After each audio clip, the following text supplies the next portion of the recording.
Munnar bypass റോഡിൽ നിന്നും 300 metre മാറി 1985 എല്ലപ്പട്ടയ പ്ലോട്ട് 25 സെൻറ്റ് വിൽപ്പനയ്ക്ക്. വഴി, വെള്ളം, ഇലക്ട്രിസിറ്റി എല്ലാം അവൈലബിൾ ആണ്. ടാറിംഗ് റോഡ് ഫ്രണ്ടായിട്ടാണ് പ്ലോട്ട് വരിക. ബൈപ്പാസ് റോഡ് എന്ന് പറയുമ്പോൾ മൂന്നാറിൽ നിന്നും പള്ളിവാസൽ, ചിത്തിരപുരം, ആനച്ചാൽ, അമ്പഴച്ചാൽ, ഇരുട്ടുകാനം അങ്ങനെ വന്ന് കയറുന്ന റോഡിനെയാണ് നമ്മൾ ബൈപ്പാസ് റോഡ് എന്ന് പറയുക.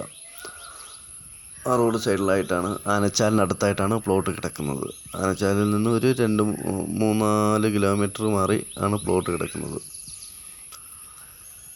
പിന്നെ വീഡിയോയുടെ ലാസ്റ്റ് നമ്മൾ കുറച്ച് ഫോട്ടോസ് മെൻഷൻ ചെയ്യുന്നുണ്ട്. അത് കാണുമ്പോൾ നിങ്ങൾക്ക് ഏകദേശം ഒരു ഐഡിയ കിട്ടും. കൂടുതൽ വിവരങ്ങൾക്ക് ചുവടെ കൊടുത്തിരിക്കുന്ന നമ്പറിൽ നിങ്ങൾക്ക് കോൺടാക്റ്റ് ചെയ്യാവുന്നതാണ്.